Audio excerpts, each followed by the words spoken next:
video tutorial for your first micro study on Psycho. So your first micro study is going to be on the first 5 minutes. So that includes the opening sequence, so the opening credits, and it includes the first scene involving Marion and Sam Loomis, her boyfriend. So what is a micro study? So a micro study is where you pick out some of the key codes and conventions of the film. So you need to identify and describe different camera angles, what our characters are wearing, what they're saying, how colour is used, the music, characters' position on the screen, the mise-en-scene, lots of different things you need to describe. But then for that pass merit distinction level, you need to talk about how the audience would react to each. So for those of you who don't know, let's press play here at this point for a little bit. Psycho, made in 1960 by Alfred Hitchcock, based on a book by Robert Bloch, which is in turn based on the Ed Gein murders, so there's some sort of historical truth behind this film. Two main actors being Anthony Perkins and Janet Leigh, who play Norman, our antagonist, our killer, and Marion, our protagonist, or at least for the first hour. I'm just going to press pause here. It's quite a vital bit. So the first bit you'll need to do is analyse this title sequence, the opening credits, if you will. Now normally, especially in modern films, opening credits don't mean a lot. They just tell us who is in the film and who directed the film and so forth, just like this is doing. But this is actually operating on a different level. So this opening title sequence is interesting for a number of reasons. The first reason is it's in black and white. So this whole film's in black and white, not because the technology for colour film didn't exist, it did. It's actually because, for two reasons. Hitchcock wants to make a point about some of the themes in the film. He wants to look at split personalities, the fact that people have two different types of people within inside them. So for example, Marion herself wears both white and black to kind of convey her good and bad side. Norman himself, as we know, has a split personality, a black and white side. He has the kind, innocent, wouldn't hurt a fly side that Marion meets at the beginning. Then he has that black dark side where he actually dresses up as his mum or his dead mum and kills people. Okay, that's also reflected in these title bars as well. So let's press play for a second. That kind of slide across the screen. Okay, again, kind of presenting this idea of split personalities, of things being not quite right, as being disjointed and fractured, as things not being natural. So as you can see. Finally, you might notice that this title sequence lasts an awful long time. The average title sequence for a film is about 30 seconds. This lasts for nearly a minute and a half, what we're up to now. Minute 15 seconds. Right, so why is that done? Well, it's not to bore you. Two, it's to get this music into your head. Okay, it's to try and connect this idea about dual personalities, about split personalities, and linking it to this music. This music's going to come up every time something tense or horrific happens in the film. So it's trying to get this music in your head. Okay, and it's trying to make you remember that this music means that something dramatic is going to happen. Okay, so now we cut to what is called an establishing shot. The music becomes a little bit more mellow, almost quite romantic in tone.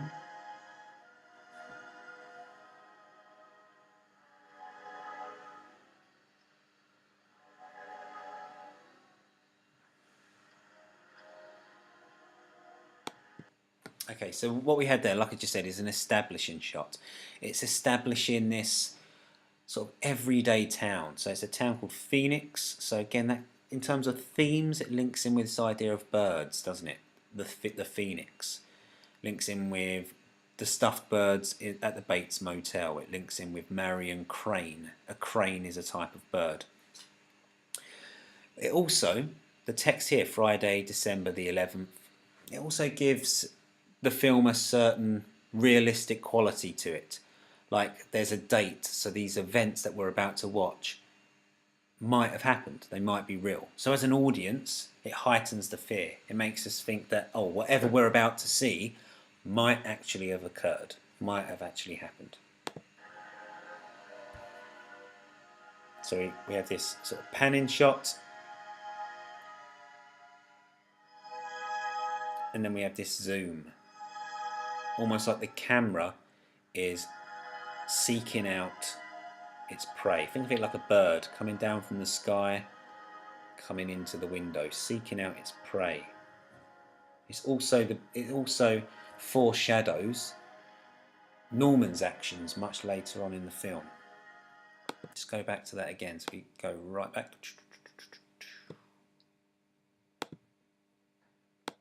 So we have this camera zoom.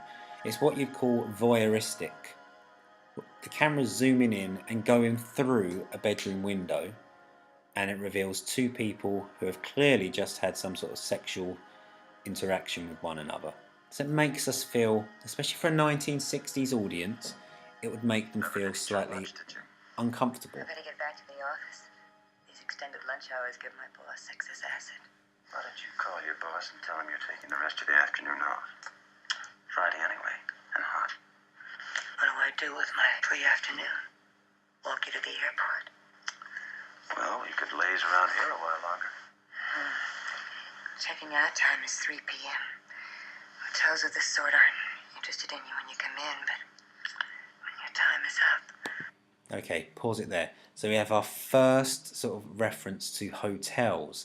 So Hitchcock is already laying seeds in our head that somehow hotels are going to be important.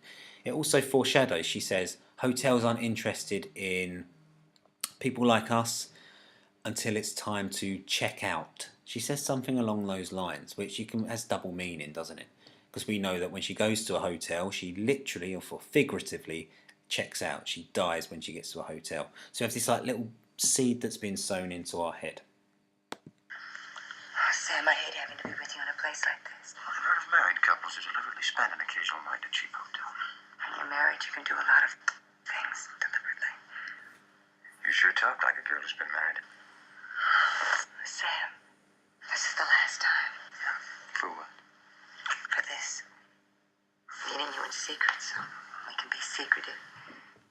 You come down here on business trips. We steal lunch hours. I wish you wouldn't even come.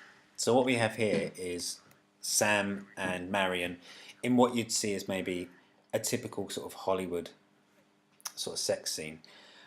As we know from our stock characters, blonde, young, attractive women engaged in sex, the promiscuous girl is likely to be a victim. So as an audience, we're already setting ourselves up for Respectably. In my house, deliberately. Marion's demise. You sure talk like a girl who's been married. Sam, We've also got this idea this is about the last time. what she's wearing. So this white underwear, which sets her up as sort of pure and innocent in some way. Whereas we know that in the third or fourth scene where she's stolen the money, and also where she's undressing for the shower, she's wearing black. So again, this idea of black and white, black and white. About each other, Lord Lovelace. I have to go, Sam. I can come down next week. No. Not even just to see you. Have lunch. In public. Oh, we can see each other. We can even have dinner.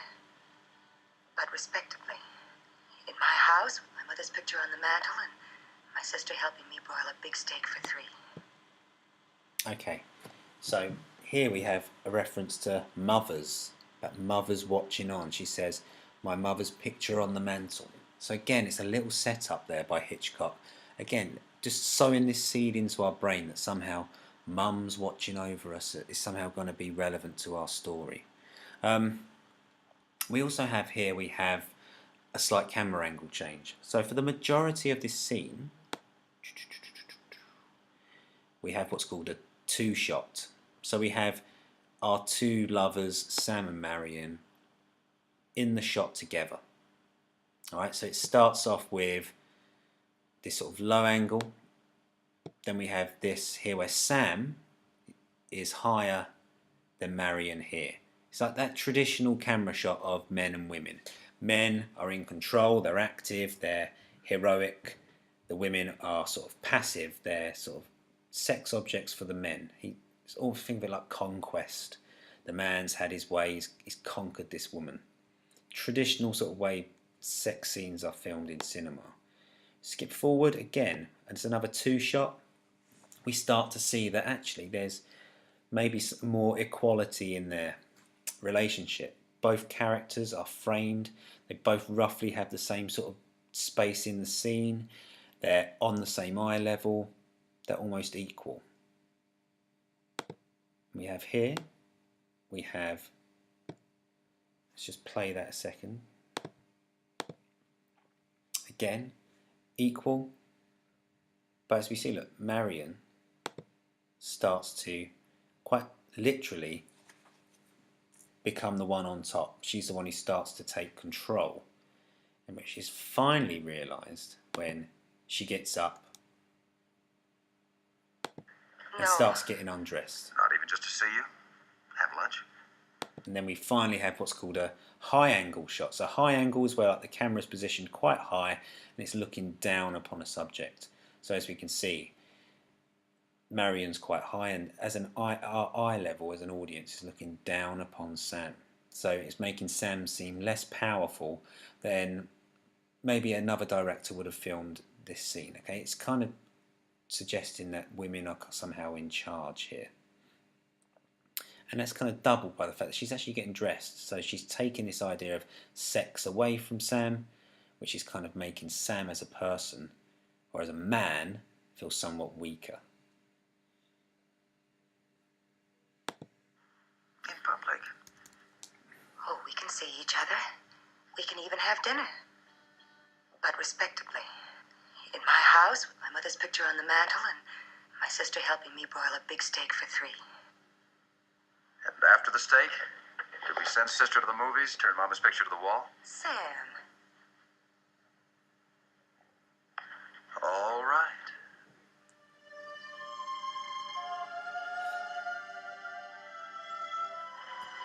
Marion, whenever it's possible, I want to see you. And under any circumstances, even respectability. You make respectability sound disrespectful. Oh no, I'm all for it. It requires patience, temperance, a lot of sweating out. Otherwise, though, it's just hard work.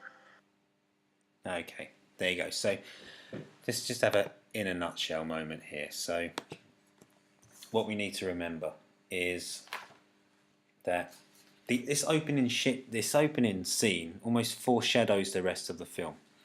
So what we have is, let's get rid of this video for us. Photographer. Okay. What this opening scene does is it foreshadows this idea of the hotel, because Marion's reference to the hotel at the beginning. This idea of mother, those two words are used quite quickly into scene 1. Sets up Marion as maybe the promiscuous girl, the attractive blonde young lady who, as an audience, we would, being familiar with horror films, kind of deep down know that she's probably going to end up dying somehow, because that tends to be a horror stock character stereotype. We get this idea of this somehow being like a peeping Tom, the way the camera works, the way the camera zooms in through the window, not the front door but through the window, like some sort of criminal, and we end up staring at these two people who have just made love. It's called voyeurism, so it's a very voyeuristic scene. Makes the audience feel like they're spying somehow on their relationship, which again foreshadows what Norman does later on. The use of the camera kind of sets Marion up initially as the sort of passive sexual object that Sam somehow conquers, that traditional female character in Hollywood, but then the character kind of flips on its head and we have this sort of quite controlling Marion character, which is again reflected in the use of camera. Okay, so what you need to do, if you watch that back, you can use my ideas, make notes, but also watch the scene back yourself and focus on the camera, the props, what's said, the use of colour, music, how the characters respond, and think about how the audience would react to those things. Why have they been done? Why has Hitchcock decided to film it in this way? Okay, thank you. That's it.